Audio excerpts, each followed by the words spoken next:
Hello students, मेरा नाम वरुण है और आप सबका मेरे YouTube channel the study bye Varun पे स्वागत है। आज एमसीक्यू सीरीज में इकोनॉमिक्स के एक महत्वपूर्ण टॉपिक पॉवर्टी को लेकर के आया हूं। जो टॉपिक जितने भी जीएस बेस्ड एग्जामिनेशन है जिसमें इकोनॉमिक्स सब्जेक्ट से क्वेश्चन आते हैं, सभी एग्जाम के लिए महत्वपूर्ण है। चाहे वो बीपीएससी सिविल सर्विसेज की एग्जाम हो, बीपीएससी टीआरई 4 की जो कमिंग एग्जाम हो, बीपीएससी जुडिशियरी सर्विस की एग्जाम हो, यूपी पीसीएस की एग्जाम हो, अदर स्टेट पीसीएस की एग्जाम हो, या जितने भी एग्जाम जिसमें इस सब्जेक्ट से क्वेश्चन आते हैं, सबके लिए महत्वपूर्ण है। मेरे इस चैनल पे प्रत्येक दिन एमसीक्यू सीरीज और टॉपिक सीरीज भी अपलोड की जाती है, इसलिए मैं इस चैनल को सब्सक्राइब करें और इस वीडियो को आगे भी शेयर करें अपने स्टूडेंट ग्रुप में। चलिए देखते हैं एमसीक्यू सीरीज का पहला क्वेश्चन। पहला क्वेश्चन कहता है कि किसी दिए गए वर्ष में भारत में कुछ राज्यों में अधिकारी गरीबी रेखाएं अन्य राज्यों की तुलना में उच्च है, क्यों? अधिकारी गरीबी रेखाएं, तो देखिए भारत की जो अधिकारी गरीबी रेखा है वो बेसिकली स्टेट टू स्टेट जो परचेजिंग कैपेसिटी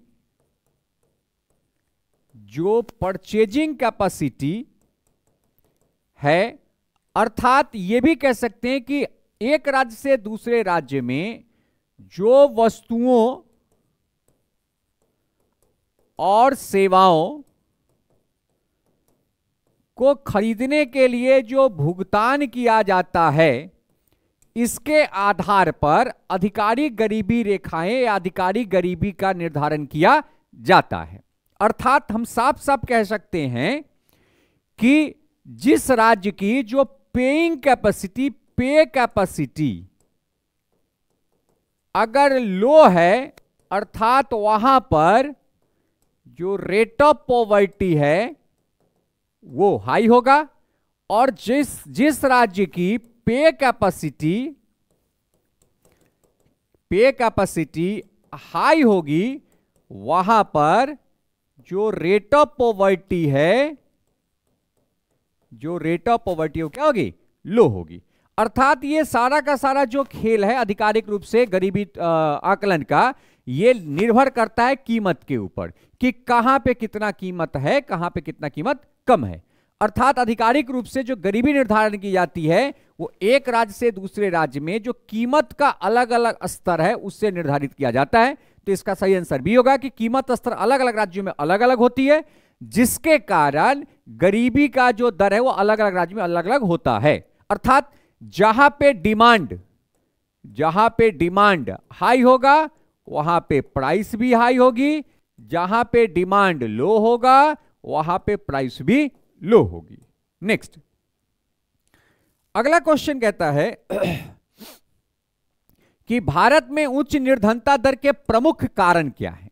देखिए एक चीज समझिए, निर्धनता का मुख्य कारण क्या है? जो आय है इसका कम होना या आय का असमान वितरण, अनइक्वल डिस्ट्रीब्यूशन होना, या आय का जो डिस्ट्रीब्यूशन है, जो इसका वितरण है, आय का जो डिस्ट्रीब्यूशन है ये इक्वल नहीं होना। ठीक है, आय का डिस्ट्रीब्यूशन इक्वल नहीं होना, अर्थात हम कह सकते हैं कि जितने भी रिसोर्सेस हैं, रिसोर्सेस ऑफ इनकम हैं, ये भी इक्वल नहीं है। तो अगर ऐसी कंडीशन होगी कि आय अगर कम होता है, रिसोर्सेस पर इक्वल जो डिस्ट्रीब्यूशन है या इक्वल जो अथॉरिटी है, इक्वल जो उसकी मालकियत है, ऑनरशिप अगर वो नहीं होगी, तो ऐसे केस में जो प्रोडक्शन है वो प्रोडक्शन लो हो जाएगा, प्रोडक्शन गिर जाएगा।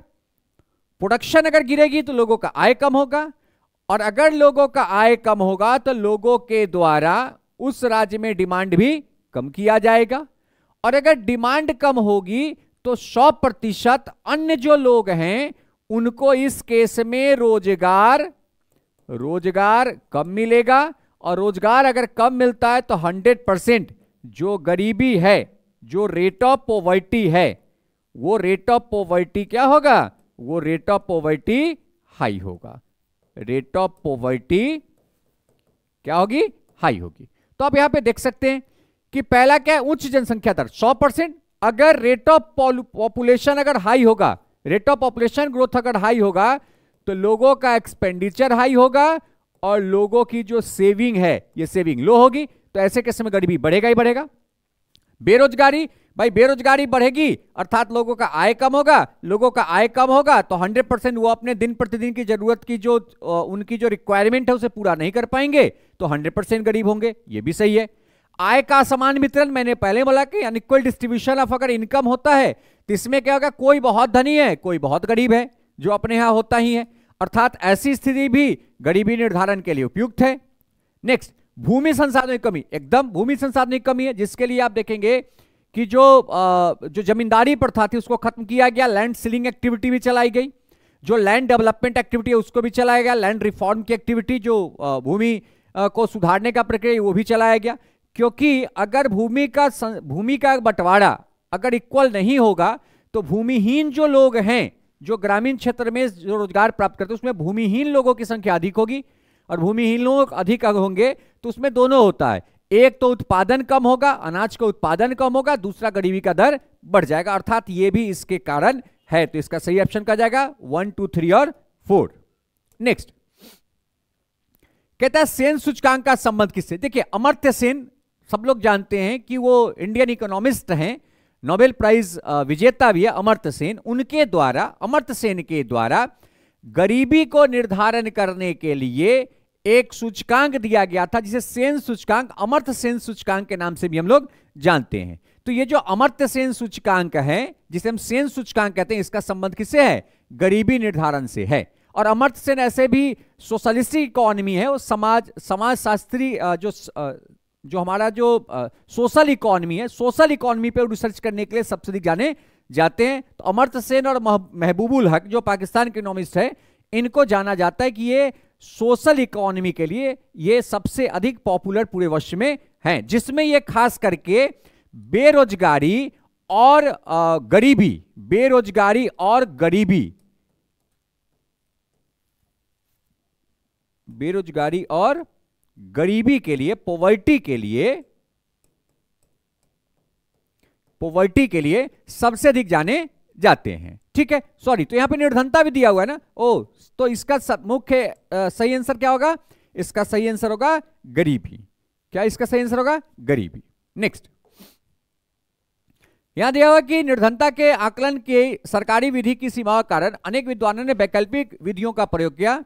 इस विधि का प्रयोग करने में अमर्त्य सेन ने एक सूचकांक का विकास किया है जिसे सेन सूचकांक कहा जाता है। नेक्स्ट, चौथा क्वेश्चन है कि किसी अर्थव्यवस्था में व्याप्त निर्धनता की समस्या के प्रमुख कारण हो सकते हैं। देखिए व्याप्त निर्धनता मतलब बहुत अधिक गरीबी है, तो बहुत अधिक गरीबी का मतलब क्या है कि वहां पे लोगों का आय कम है, वहां पे उत्पादन कम है, वहां पे पॉपुलेशन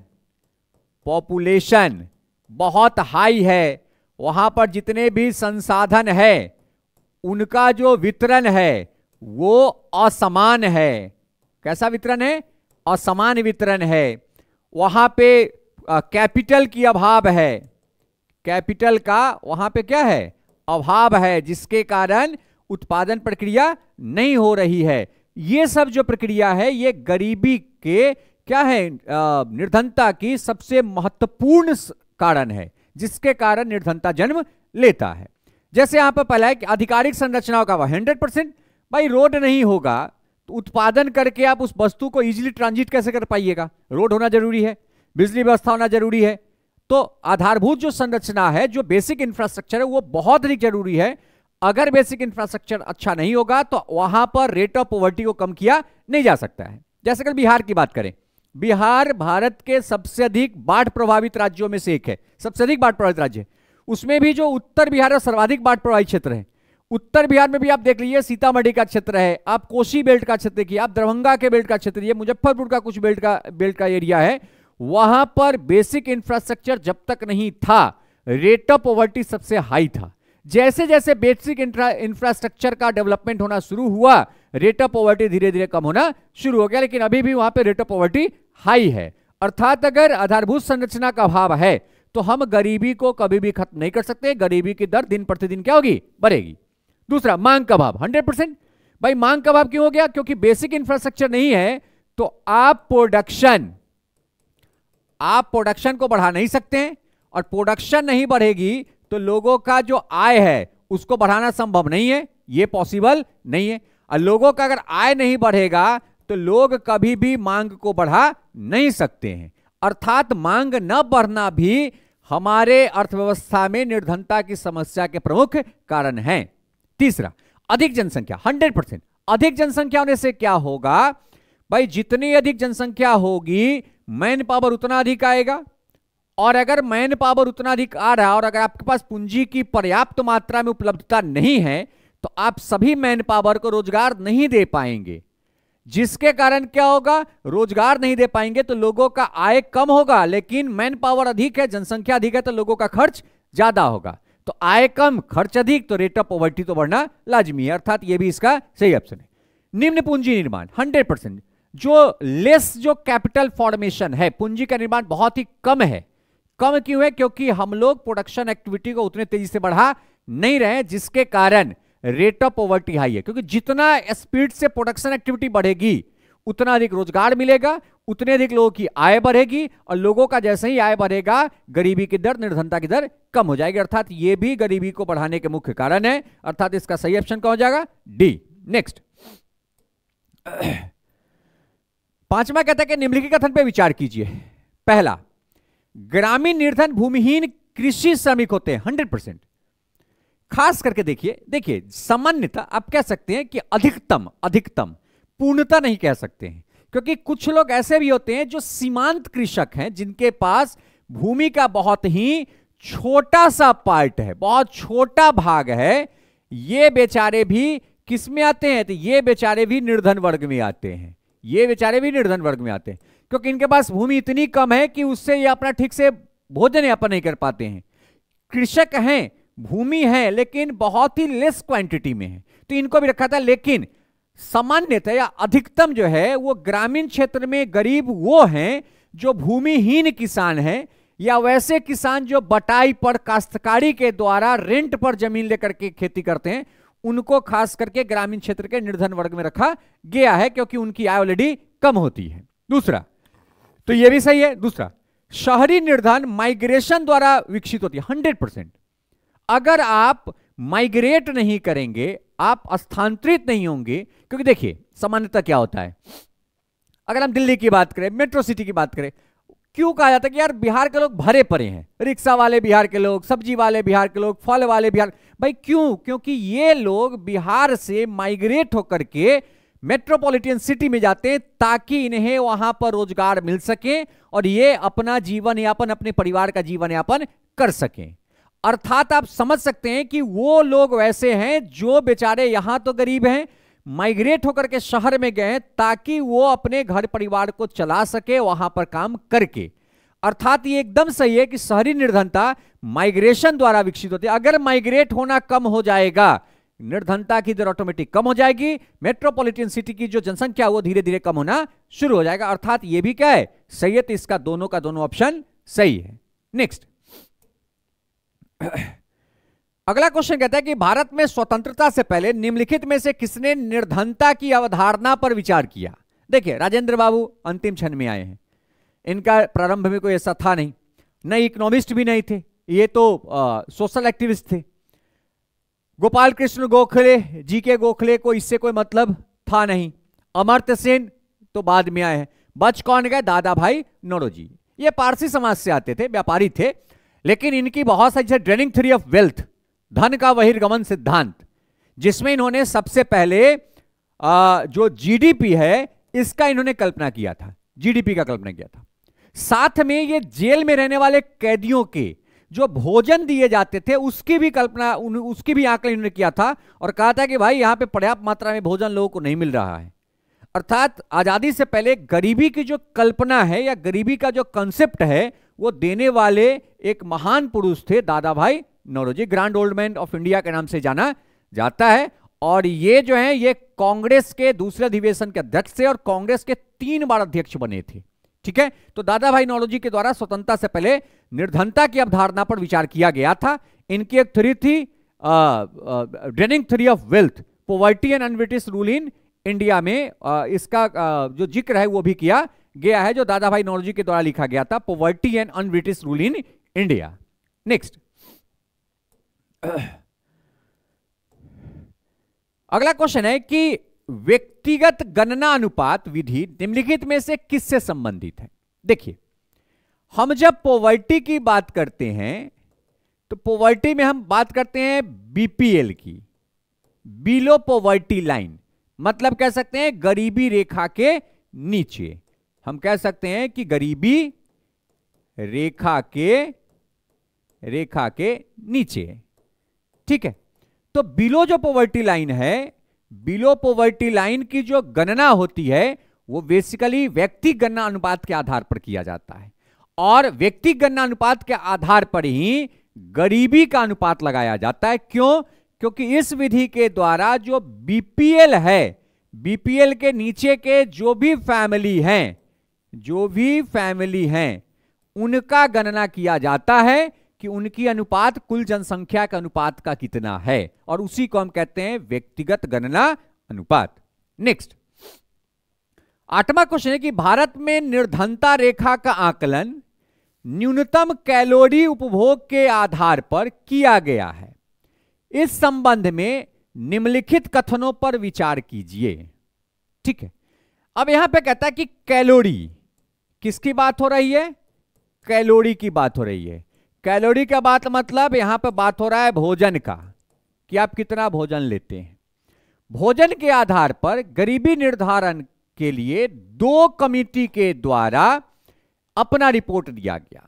पहला कमिटी था जिसका नाम था नीलकांत डांडेकर कमिटी, नीलकांत डांडेकर कमिटी। पहला कमिटी का क्या नाम था? नीलकांत डांडेकर कमिटी, ठीक है। और दूसरा का नाम था अलग कमिटी, अलग कमिटी। नीलकांत डांडेकर कमिटी सबसे पहले बनाई गई थी 1971 में, और अलग कमिटी 77 में आई है। नीलकांत डांडेकर साहब ने कहा था कि अगर कोई व्यक्ति 2250 कैलोरी का अगर भोजन ले रहा है, 2250 कैलोरी का भोजन ले रहा है, तो वो गरीबी रेखा पर है, अर्थात वो पॉवर्टी लाइन पे है।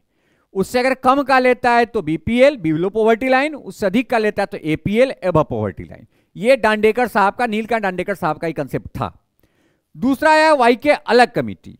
ये कौन है? वाई के अलग कमिटी, जिन्होंने कहा कि ग्रामीण क्षेत्र में अलग अगर कोई व्यक्ति रहता है और उसे अगर प्रत्येक दिन कितने का 2400 कैलोरी के भोजन अगर प्राप्त होती है तो वो व्यक्ति गरीबी रेखा पर है, क्योंकि ग्रामीण क्षेत्र में रहने वाले लोग शहरी क्षेत्र में रहने वाले लोगों की अपेक्षा में अधिक फिजिकल वर्क करते हैं, शारीरिक मेहनत करते हैं, इसलिए उनको अधिक कैलोरी का भोजन चाहिए।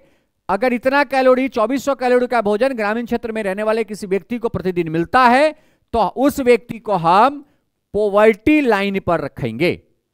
इससे ऊपर होगा तो उसे हम कहेंगे ये एपीएल में है, इससे नीचे होगा तो उसे हम कहेंगे ये बीपीएल में है। ठीक है।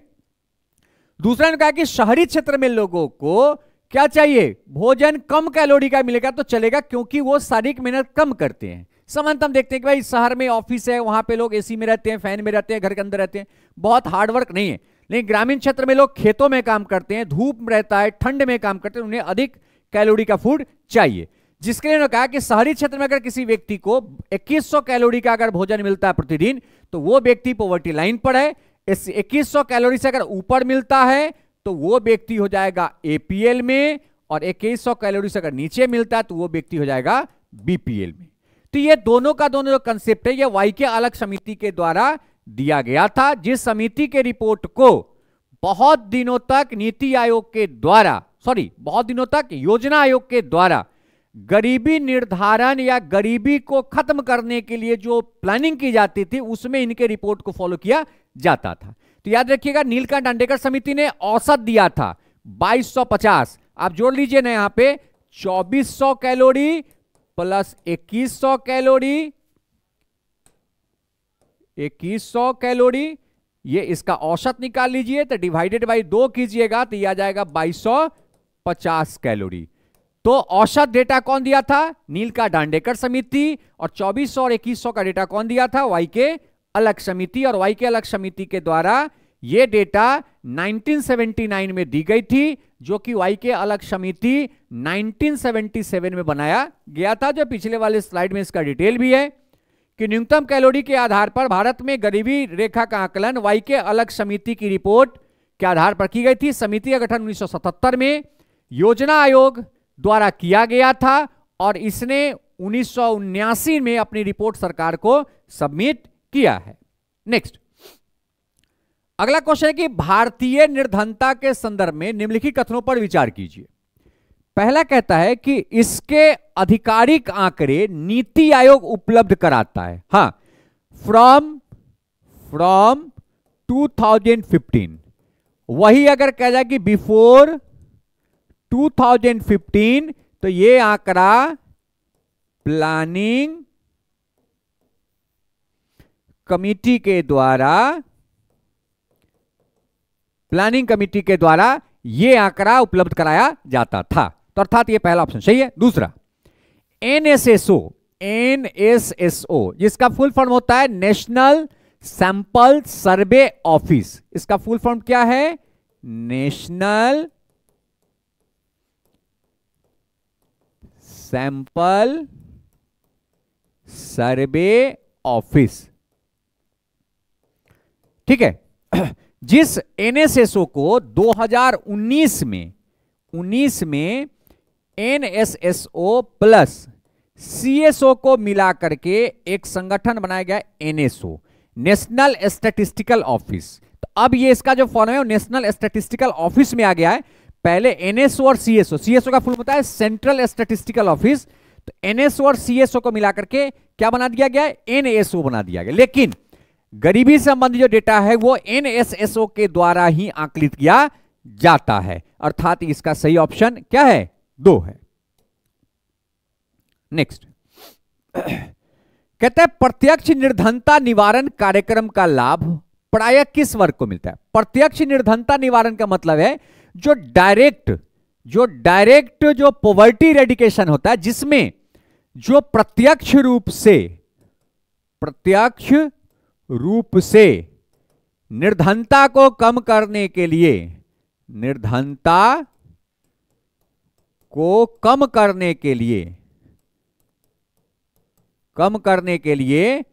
लाभ दिया जाता है। जैसे आप देखते हैं कि अभी किसान सम्मान निधि योजना है किसानों को लाभ देने के लिए, लेकिन क्या आपको लगता है कि उसका लाभ उन किसानों को मिलता है 100% जो एक्चुअल में किसान है? नहीं। जो एक्चुअल में किसान हैं उनको इसका 100% लाभ नहीं मिलता। कहेंगे क्यों? जैसे देखिए, बहुत सारे जो लोग हैं जो भूमिहीन हैं लेकिन वो दूसरे का भूमि बटाई पर लेकर के काम करते हैं, वास्तव में किसान वो हैं, उस भूमि के मालिक किसान नहीं है। लेकिन किसान सम्मान निधि के द्वारा या किसान सम्मान निधि के तहत जो 2-2 हजार की 3 किस्तें 6,000 रुपए कुल एक वर्ष में दी जाती है सरकार के द्वारा किसानों को, उसका लाभ भूमि मालिक को मिलता है, न कि उस खेत पर अनाज उपजाने वाले किसान को मिलता है। तो हम साफ साफ कह सकते हैं इस उदाहरण के तहत कि निर्धनता निवारण के लिए जो प्रत्यक्ष निवारण कार्यक्रम है उसका लाभ जो एक्चुअल में निर्धन है, जो निम्न वर्ग के लोग हैं, उनको मिलता नहीं है। और ये मुख्य रूप से जो गैर निर्धन वर्ग है उनको मिल जाता है। क्यों? क्योंकि यहां पर बहुत अधिक जो है ना वो स्कैम की कंडीशन है, बहुत अधिक यहां पे धांधली होता है, लोगों का वर्चस्व अधिक है, साथ में करप्शन उच्च सीमा पे है, जिसके कारण अधिकतम उन लोगों को लाभ मिलता है जो गैर निर्धन वर्ग में है। जैसे आप देखिए प्रधानमंत्री आवास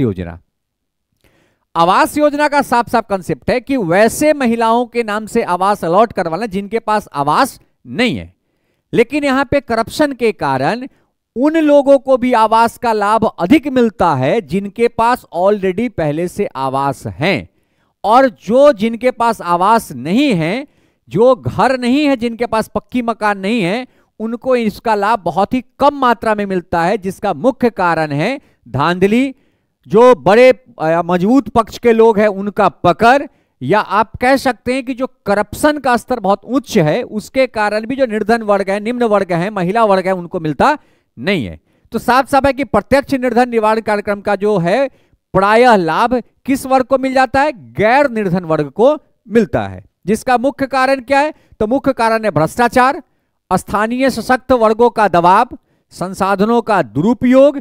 इन सब के कारण जो गैर निर्धन वर्ग है उन्हें इस प्रत्यक्ष लाभ जो योजना है उसका अधिकतम लाभ मिलता है। अगला क्वेश्चन, 11वां क्वेश्चन कहता है कि भारत में गरीबी को मापने के लिए वर्ष 2012 में योजना आयोग द्वारा सुरेश तेंदुलकर समिति का गठन किया गया था। नहीं, 2012 में बेसिकली जो किया गया था वो सुरेश तेंदुलकर नहीं किया। सुरेश तेंदुलकर कमेटी का गठन 2005 में किया गया था और इसने अपना रिपोर्ट 2009 में सबमिट किया है।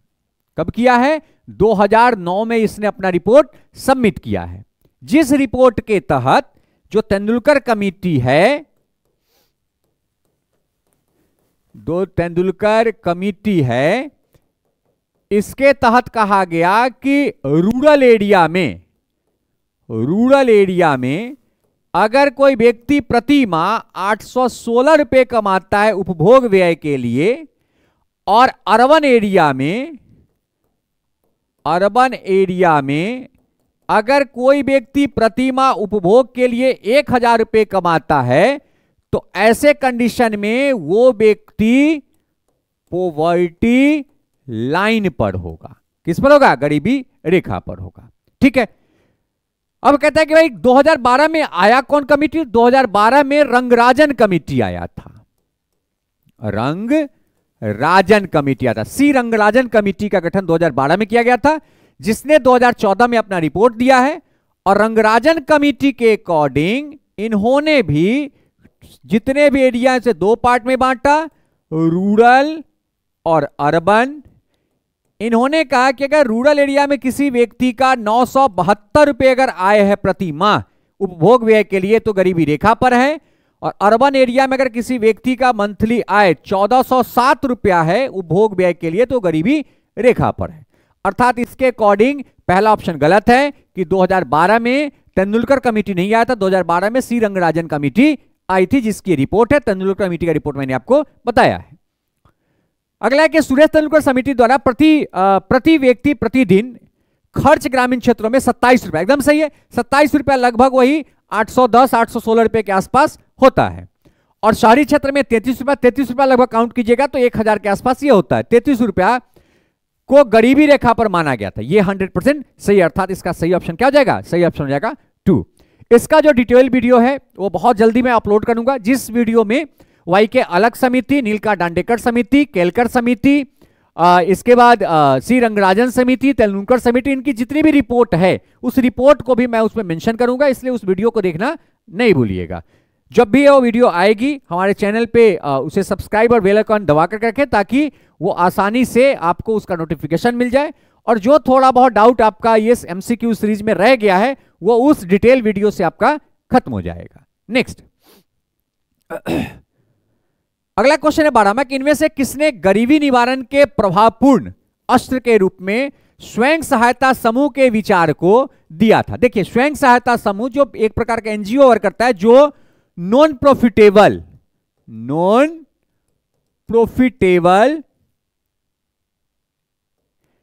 प्रॉफिटेबल ऑर्गेनाइजेशन होता है।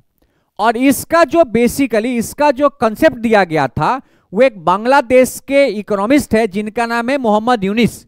मोहम्मद यूनुस के द्वारा बेसिकली स्वयं सहायता समूह का कंसेप्ट दिया गया था, जो स्वयं सहायता समूह नॉन प्रॉफिटेबल है। ये गैर लाभान्वित संगठन है, ये लाभ के लिए काम नहीं करता है। ये बेसिकली सोशल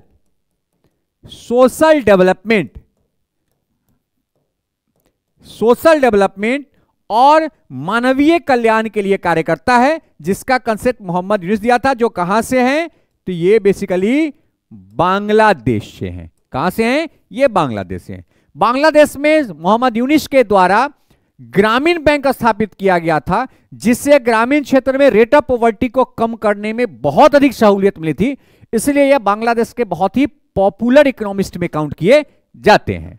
सामने लिखा हुआ है कि स्वयं सहायता समूह का विचार बांग्लादेश का शास्त्री एवं नोबेल पुरस्कार विजेता मोहम्मद यूनुस के द्वारा दिया गया था।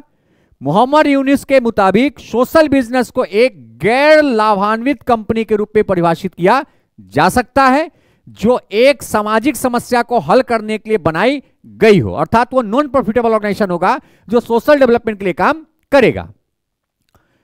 जो मोहम्मद यूनुस है, इन्होंने बांग्लादेश में ग्रामीण बैंक स्थापित कर बैंकिंग की नई डिजाइन स्थापित करने के लिए विश्व भर में अलग पहचान पाई, जिससे क्या हुआ, जो ग्रामीण क्षेत्र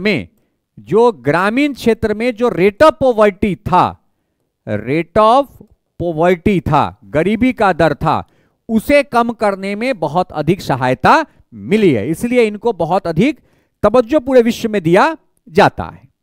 13वां क्वेश्चन कि निम्नलिखित में से किस वर्ष में संयुक्त राष्ट्र संघ ने परम गरीबी की परिभाषा अंगीकृत किया? परम गरीबी का अर्थ है कि जहां पर एजुकेशन का स्थिति बहुत बुरा, जहां पर हेल्थ का कंडीशन बहुत बुरा, एकदम बुरे हालत में है, लोगों का जो जीवन यापन है, मतलब आप कह सकते हैं भोजन की बहुत बदतर स्थिति हो, तो ऐसा जो कंडीशन होगा इसी को हम कहते हैं परम गरीबी।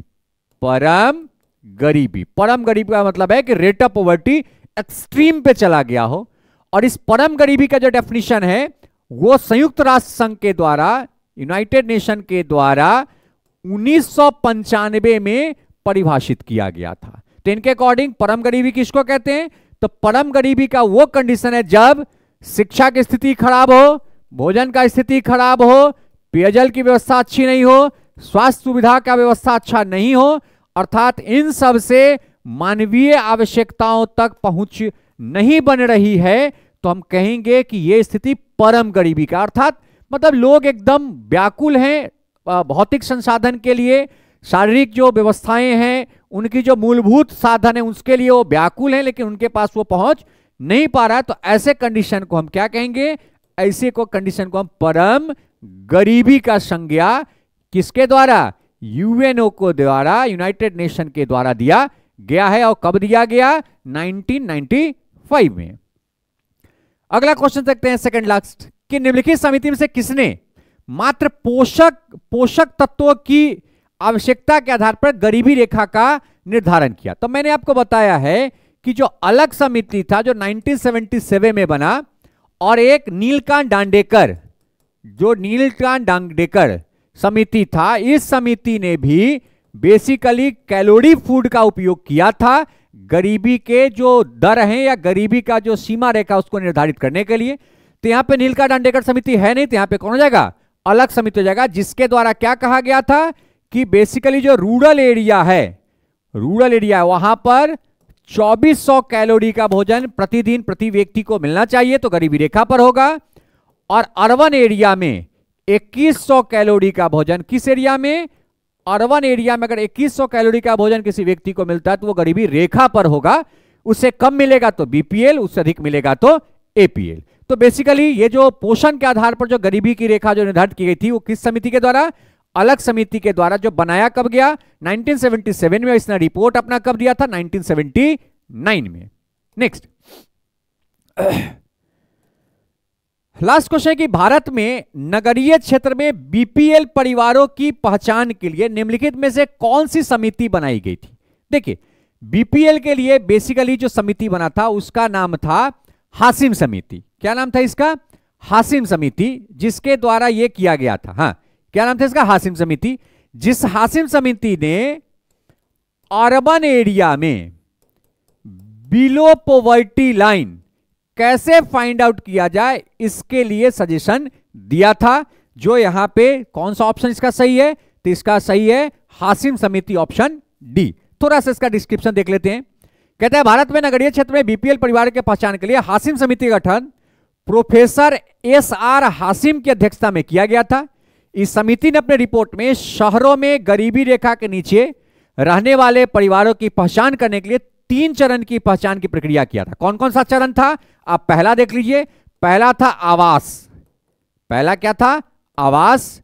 दूसरा था सामाजिक व्यवस्था, और तीसरा था पेशाजनक मतलब उनका पेशा, वो क्या काम करते हैं, इस 3 आधार पर कहेंगे। क्यों? देखिए, आवास हो गया, उसकी मूलभूत जो आवश्यकता है, बेसिक नीड है, उसमें हो गया। सामाजिक स्थिति मतलब वहां पे शिक्षा की स्थिति क्या है, कैसा स्वास्थ्य व्यवस्था है।